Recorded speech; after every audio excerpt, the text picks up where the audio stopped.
Welcome to Teabaggers, the podcast where golf meets a whole new level of attitude. I'm Dale Smedley, co-founder of Golf Gods, and I'm here to bring you behind the scenes of the brand, the sport, and the people who make golf more than just a game. That's right. If you're here for stuffy country club talk, you might be in the wrong place. I'm Sean Trevelyan, mostly referred to as Bear, the co-founder of Golf Gods. And if you love golf and don't take life too seriously, then grab a drink, kick back, and join us for some stories, laughs, and maybe a few hot takes. In this podcast, we're digging into all things Golf Gods, from the crazy idea that started it all to the wins, the struggles, and everything in between. Trust me, you don't want to miss it. So whether you're a weekend warrior or just here for the banter, welcome to Teabaggers, where golf is life, but not too serious. Let's tee it up. All right, welcome back. First episode of the Teabaggers podcast for 2025. I've got my partner in crime, Sean Trevelyan, over here. How was your break, mate? You did go away? Yeah, got down the coast with the family.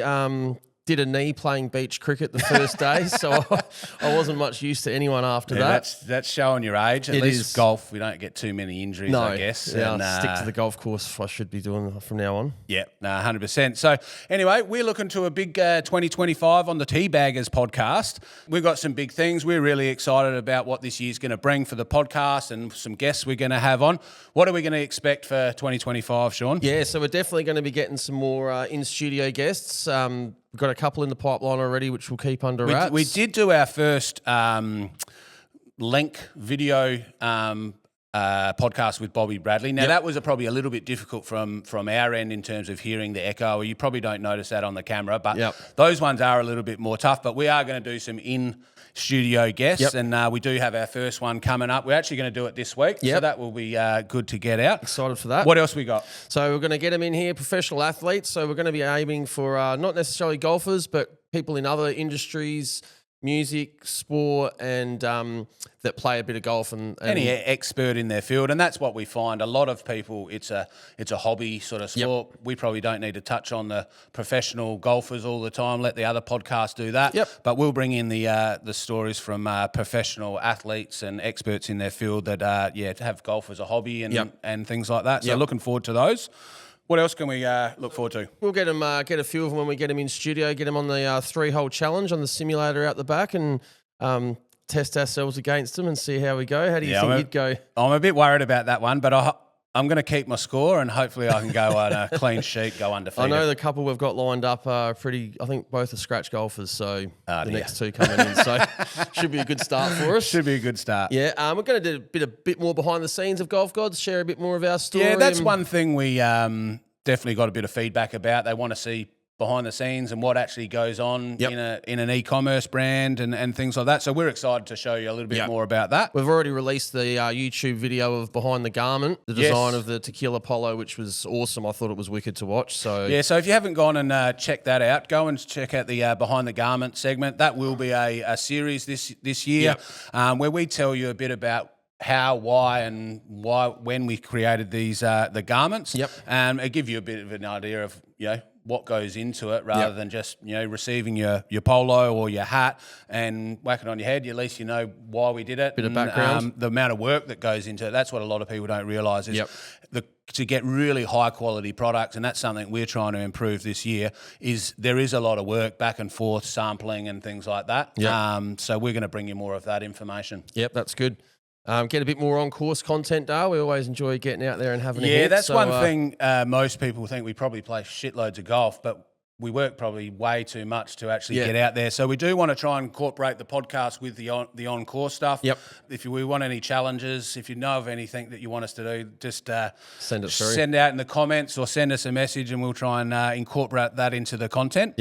One other big thing we have got going this year, and we'll touch on it a lot in the podcast with our behind-the-scenes stuff, is the difference and what we're going to do with our new products and things like that. I am wearing one of our latest soon-to-be-dropped garments. And the special thing about this garment is we got Gary the Gopher. Do you want to tell us a little bit about Gary the Gopher? Yeah, so I think we've mentioned him once or twice before, but Gary's the gopher, and we just sort of wanted to come up with an image to represent golf gods, a symbol that represent golf gods without going down the god side of Christianity or Greek gods or anything like that. We needed something that represented the golf gods, and I believe in our chat about it, you were probably the one that came up with it. A little bit of a saying that just sort of spilled out of the mouth without even sort of thinking about it, but it did resonate. Like all ideas, I think we'd had a beer or two and we were talking about Gary, and obviously a little hat tip to Caddyshack and made us think that the gopher was the menace of the golf course, and we thought, that's a bit of a... We probably have a little bit of a reputation for people outside that think that sort of think they know us, that we are a bit of a menace on the golf course, and we do play golf in probably a non-traditional golf way, and we like to have a lot of fun, and that's what it's about. Golf is about for us. It's not necessarily about trying to get a lower score or lower your handicap or anything like that. It's about the enjoyment of being with friends. And Gary, gophers are cute, lovable, and can be a bit cheeky. So I thought it just resonated well with you and I. Yeah. So you're going to see more of Gary. He's going to come out on a lot of our clothing. He's going to come out on a lot of our packaging, merchandising, and a lot of on our website and probably on our socials. So look out for Gary. And grab yourself a Gary Polo when they do release. Unfortunately, they're not going to be out till probably March, these ones. They are still in manufacturing. We'll do our behind the garment and speak a bit more about that later. So looking forward to that. But one big thing we have got coming up, especially in Adelaide, we are born and bred Adelaideans. And LIV Golf Adelaide is here for the third year. We're excited about that. It's about 4 weeks away. Tell us what we can expect from LIV Golf Adelaide this year. Well, 2 years in a row, it's won the best golf event in the world. Yeah, so that is just stopping on that point. That is a massive achievement because you've got the Masters, you've got the Players, you've got Waste Management, you've got all these Ryder Cup. And 2 years in a row, LIV Golf Adelaide has been awarded the best golf tournament in the world. So big crowds. It's a good fun time. It certainly suits us because there's music playing, there's drinks around, and people having a good time. And it's going to be a massive week. It's a huge week for us. It takes a few years. It does take a few tolls. We go away. We're late nights and early mornings, but we are going to do a couple collabs with some teams. We are in chats with a few of the teams. We've got a few great ideas. One of our LIV teams that we are going to be collabing with is the Talk GC team, which is Jacques Nemi, and I actually played with Jacques in the first Pro-Am.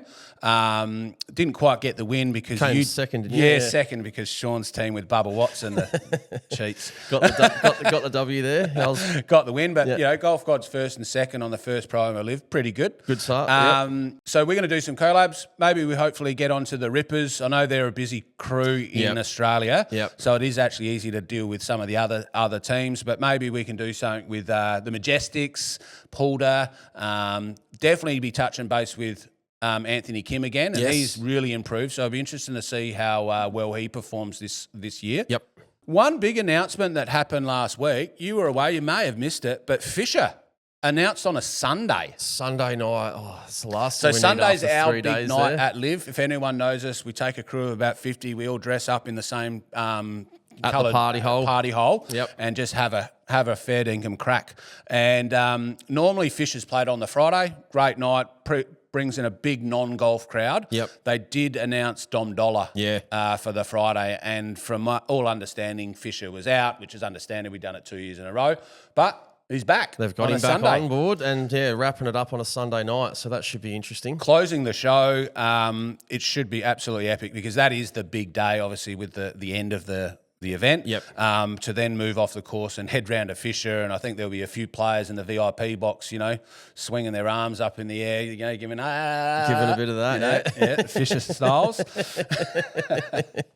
But there's some other big news out of the US with LIV. The US broadcast deal seems to be moving forward. Yeah, so they're saying Fox Sports could be broadcasting the events, which is a big get for them.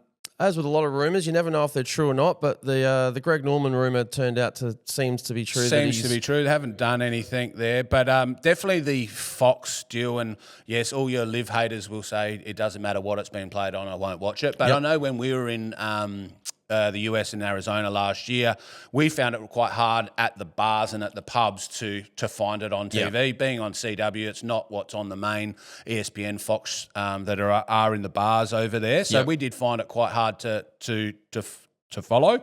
So if they do get the big deal done, that's going to make it easier for everyone to watch, which I think will be good.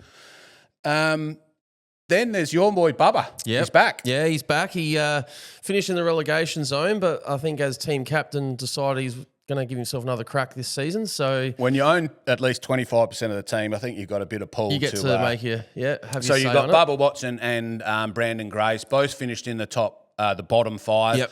Both technically relegated, but Stinger GC's picked Grace back up, which I think's fine. And Bubba, of course, you'd expect that to be the case until Bubba thinks he's not competitive anymore, and he'll pick someone else up. In terms of a team game, your sort of teams get the right probably to pick who they want, don't they? So even if they've been relegated, I think they have the right to say, no, we still want him on the team. We think he adds value in whatever that might be. For Bubba, a man of experience, why wouldn't they want him? And with Brandon, they might go, oh, well, he's had one bad year, but we're not going to cut him over that. So that's right. You don't know if there was injuries or anything along those lines.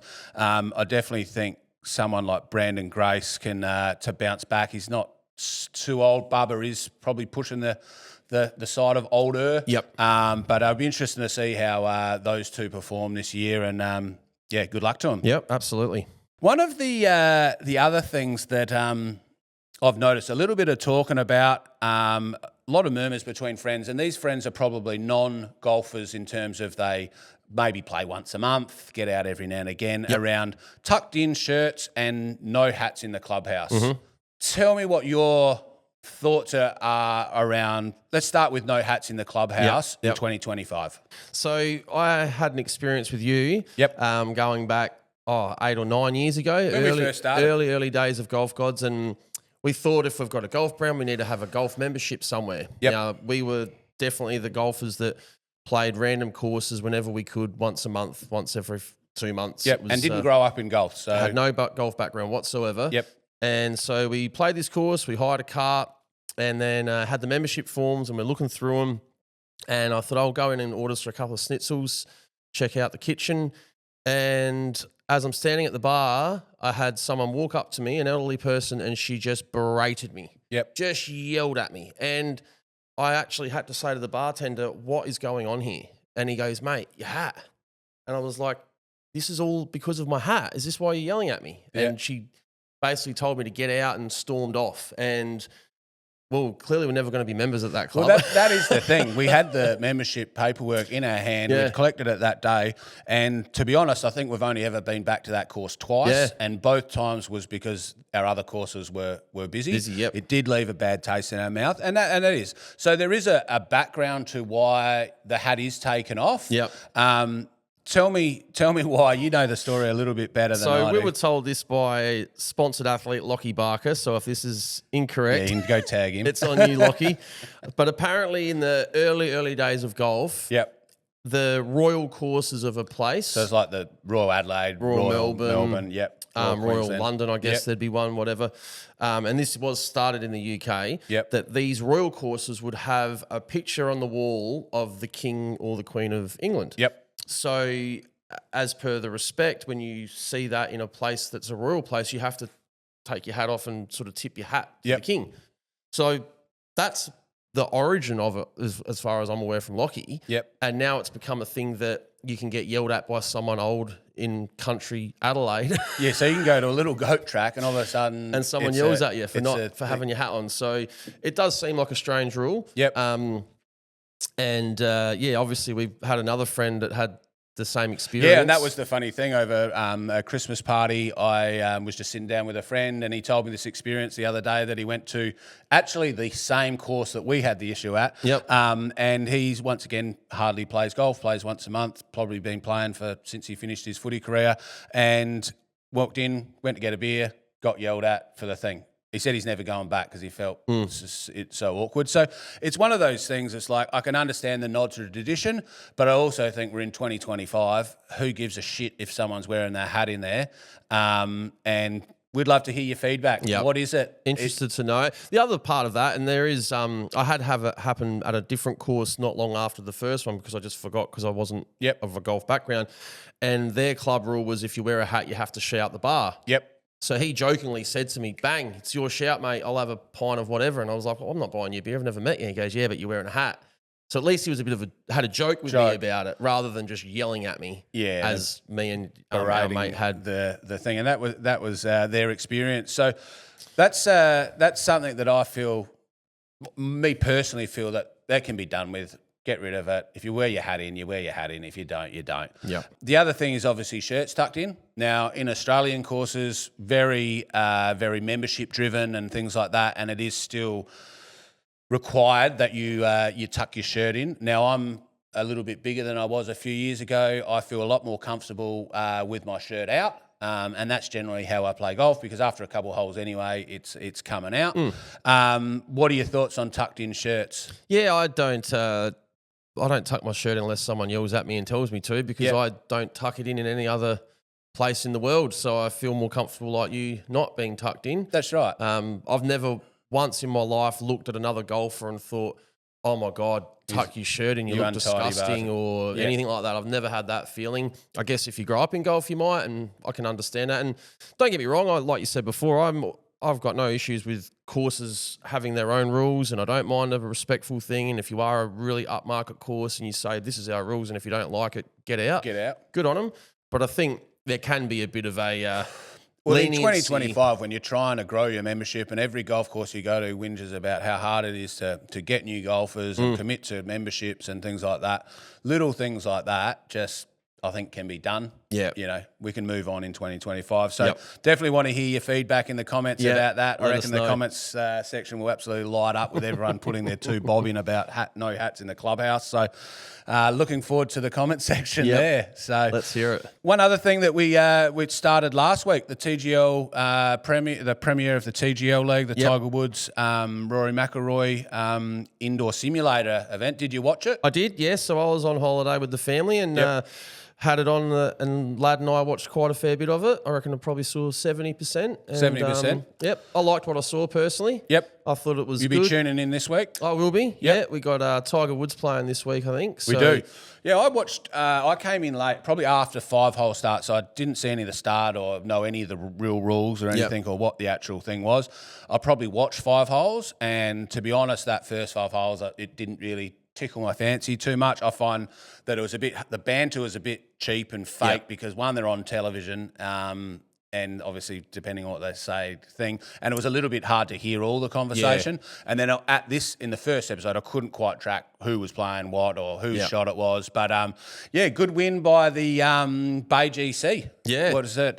Shane Lowry, Clark, and who we got? Aberg. Yep. They got the win. What did I did hear a saying from Lowry? He said he's the Scotty Scheffler of indoor golf. Love it. There you Simulator go. golf. See? So he's taken the crown after 1 week. Yeah, and look, it rated really well. So prime time in America. So the sports bars are going to love it. Better ratings in the NBA, which has, I think, struggled anyway this year. But I think a good start for it. And take a bit of time to learn the scoring and stuff when it's a team event. But that's just the nature of something brand new. And there was definitely a lot of music in the stadium, which I think as a spectator in the stadium, you want to see that. You see that at the basketball and things like that. Yep. But a lot of the LIV haters out there, the one thing that they always mention is the music that's being played and how can you do it. So it'd be interesting to hear those people that hate the music. Do you still love it because it's PGA and Tiger Woods, or do you still hate this? Well, and that also goes in with the team golf aspect too, because that was a big hate on LIV, and now we've got a team event. Yep. So it'd be interesting to see the comment sections about the music and the team, because a lot of the hate in LIV was about those sort of things. So this week we've got LA Golf Club, which is Rose, Maricara, and Thregala. Yep. Versus Jupiter Links. Now this team, Woods, Kisner, and Homer. They need to be hot mic'd. They need to be hot mic'd. And if the banter isn't good with those three, there will be no good banter at all. Because one, if we've heard Kisner, he does a bit of the commentary, and he's been on a bit of the Foreplay podcast, and his take on golf and life is just very, very funny. Yep. Homer's the Twitter legend of golf and loves to rip people there. And Tiger Woods, he's the legend of banter. Absolutely. So yeah, we're looking forward to that one. I'll tune in and see if I can turn my love around for the simulator golf. Give it some time. I reckon it can grow. It's very well presented. Looks good on screen. Yeah, it did. Lots of the actual presentation of it was really good. They did have a lot of the American US influencers there playing around, so that was good to see them having a crack. And the facility looks awesome. Record drive on there from our boy Bobby. Yeah, Bobby, the longest driver in history of SoFi Centre. I don't know if it still stands, but it did for that day anyway. Good to see. Now, looking forward to watching that play out, and hopefully that can take off there. One thing that not probably many people know about, it is in our home state. It's called the Cliffs Golf Course, which is a brand new destination golf course in Australia. Adelaide especially doesn't have anything of this type. You do have the Barnbougle and the King Island, which is a destination style sort of course. Now, the Cliffs, tell me a bit about Kangaroo Island and what we can expect out of the Cliffs Golf Course. KI is a small little island just off of the coast of South Australia. Get a ferry over there.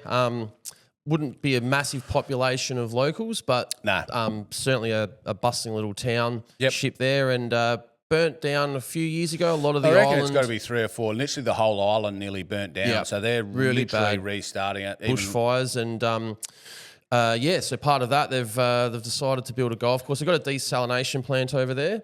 Which will help the island with water security and things like that, because it is prone to fires, as we said, and you go over there, it does look very dry.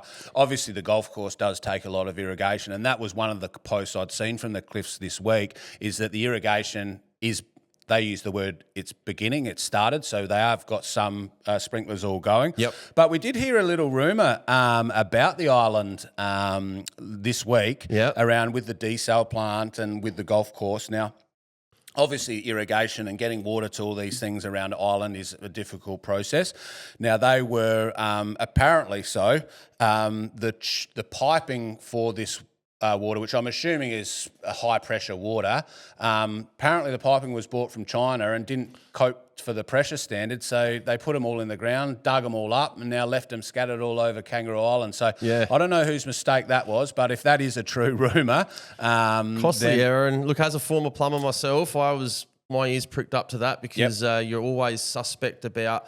There's Australian standards for piping and there's regulations around what you do and don't use. And for a project of that size, to stuff it up. Maybe you're trying to cut some corners on cost, which is understandable, now it's going to cost them. And the other thing is, from what I'd heard, the piping that was pulled out of the ground is now just scattered on top of the ground because they're trying to get the new stuff in.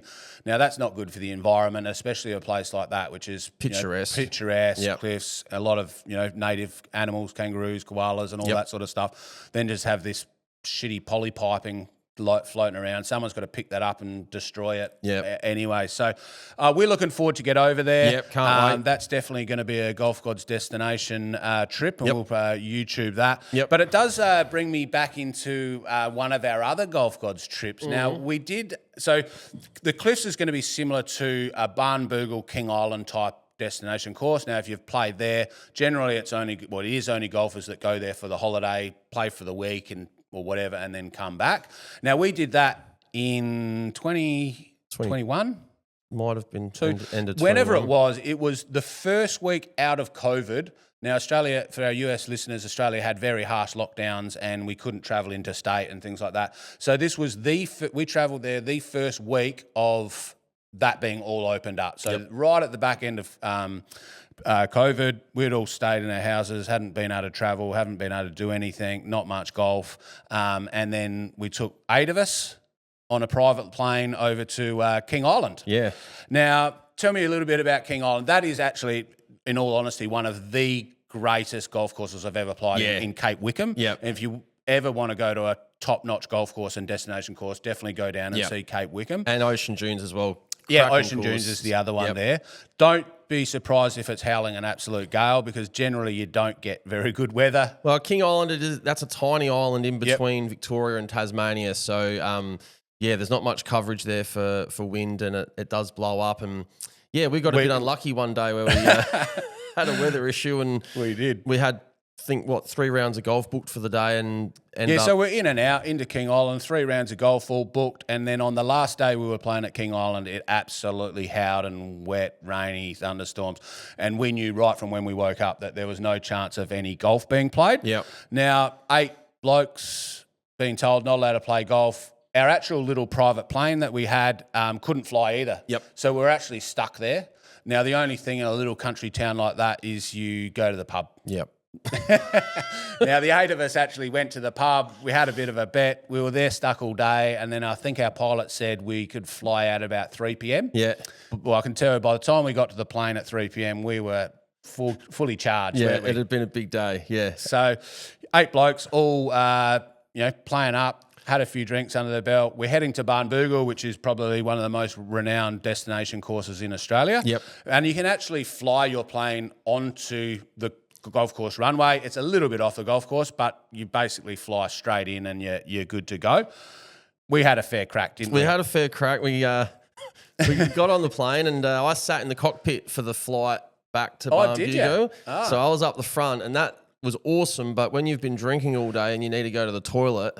Yeah, and he wouldn't let us go to the toilet. It was too rough, too much turbulence to go to the toilet. To go and use the toilet on our little private jet. So we had a bottle of Fireball and a few things on a 40-minute flight or something like that after a full day of drinking. Anyway, it turned out that when we got on the Barnbougle tarmac, we got off the plane. The plane's going to fly back to probably going back to Essendon Airport in Victoria.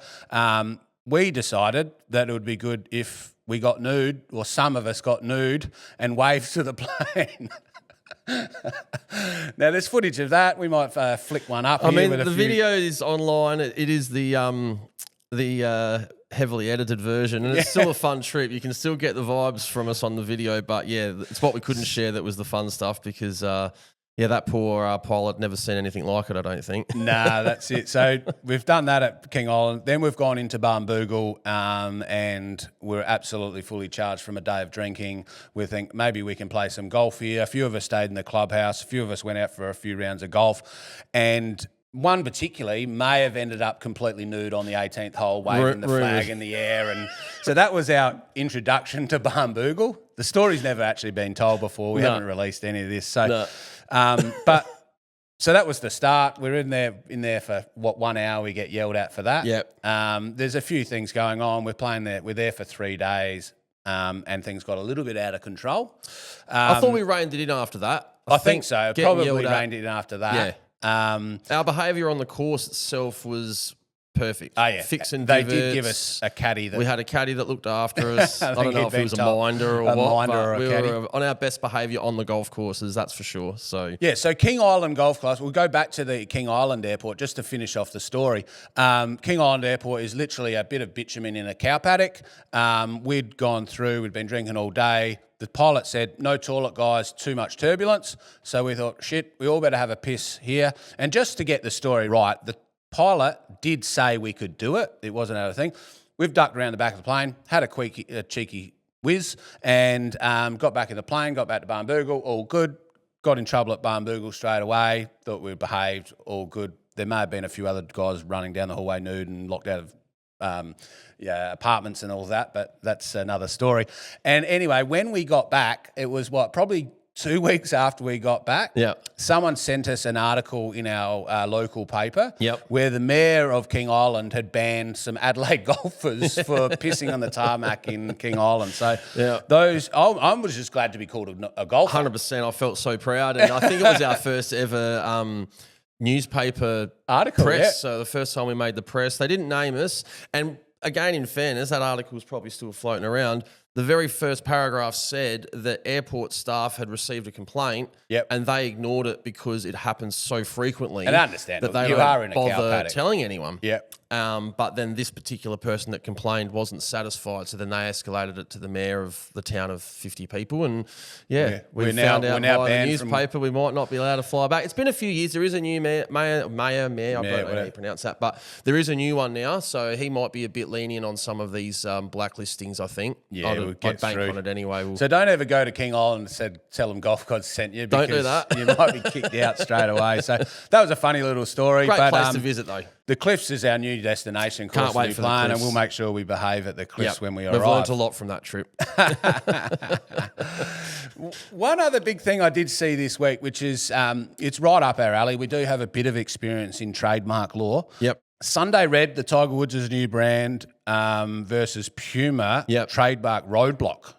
What do you know about that? So Puma have sued Sunday Red. Yes, I think it's a roadblock where they've applied. Sunday Red have applied for the trademark and they've put a block on it because of the likeness. Likeness in their symbol, I guess. So as you've probably seen, the Tiger Woods Sunday Red is a skeleton version of a tiger, and the Puma is a leaping sort of Puma solid. Now, are you confused? I know it's not all about pure confusion, but are you confused between the two? Not at all. No.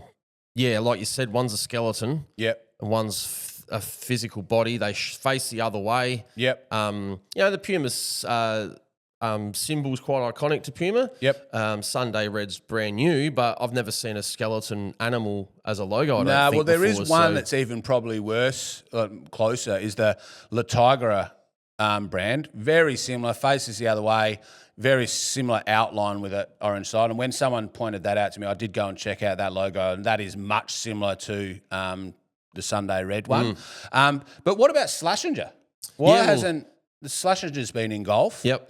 Why hasn't Puma ever gone from Slashinger? Is it a thing because it's Tiger Woods, or is it an actual issue with that they're infringing? I think it's probably a bit of a publicity thing, really. Yeah. I think I don't think they would be sitting there when that logo come out. They went, shit, that's our fucking logo. Like, I can't imagine that was thought of internally. Their Puma, I think it's a cougar. Is it? And then you've got a tiger, so you've got different animals. And the shape of them is the same. Yep. But yeah, I think there's a lot to play out there. The only winners there are the lawyers. Yep. They're going to get a nice little pocket, bank in the pocket. One comment we got on our socials about it, which I had a good laugh at, is that Puma are doing them a favour because the Sunday Red's a bit of an average logo. And if they have to I did think change that. it. When I did see it, like, you got so much money and that was the best logo you can come up with. Yep. And a lot of people have said that in the comments. So that's just, the opinion that's out there. But yeah, it'd be interesting to follow that through, watch it. Personally, I think if it probably will go Puma's way. I think that's what I personally think. They'll probably say, yep, it is quite likely, and Sunday Red will come out with a new logo and we'll forget about it ever in a day. But yeah, interesting to follow that. Good bit of press for both of them. Yeah, that's it. So one of the last thing we wanted to finish off on this episode, first episode for 2025, is we always like to follow what's the funny videos on social media. And as we were doing our little planning session for the episode today, I showed you this video of we'll get it up on the screen as I explain it. But we've got an early morning golfer that's gone out for his early morning tee time, and as he's come up to the green, he was obviously a UK Pom accent. He's walked out and seen a two-man tent in the middle of the green, fully pitched, fully pegged down, everything. And he's walked up to this guy and said, "Oi, what the fuck are you on the green for?" And this bloody dude, he must have been so drunk inside. It's like, "What does it matter?" And he's like, "You're on the fucking golf course." Yeah. And then he's like, "Why are you swearing at me?" So that was one of our videos of the week that we thought was really, really good. That was a cracker. And one thing that I do want to just touch base right at the end, we lost our Instagram page due to some trademark infringement, copyright infringements on some videos we posted. So you might have seen, if you're following the Instagram and the Facebook, that we are changing our strategy there because there's just too much opportunity for videos to go viral. If someone posts it, a few months later, a place like Viral Hog or Junket Media will buy the rights to that video, and then if you are then found to have posted it, they'll come back to you and try and send you a fine because you've infringed on their copyright. So we have had a couple issues with that. So we are going to change our strategy. So you will see a little bit difference in terms of what we used to post over the last 7 years. But this little video didn't get posted because of that reason. But we are going to snip it up into a little edit on here, so we'll be able to show everyone the video I'm talking about. Yeah, all have a good laugh. It's a classic. So that's a wrap for the first episode of 2025. Yep. Looking forward to some big things. We do have an episode that we're filming our first guest of 2025 tomorrow, and that is a big name guest for Australians. Yep, sounds good. All right, let's go.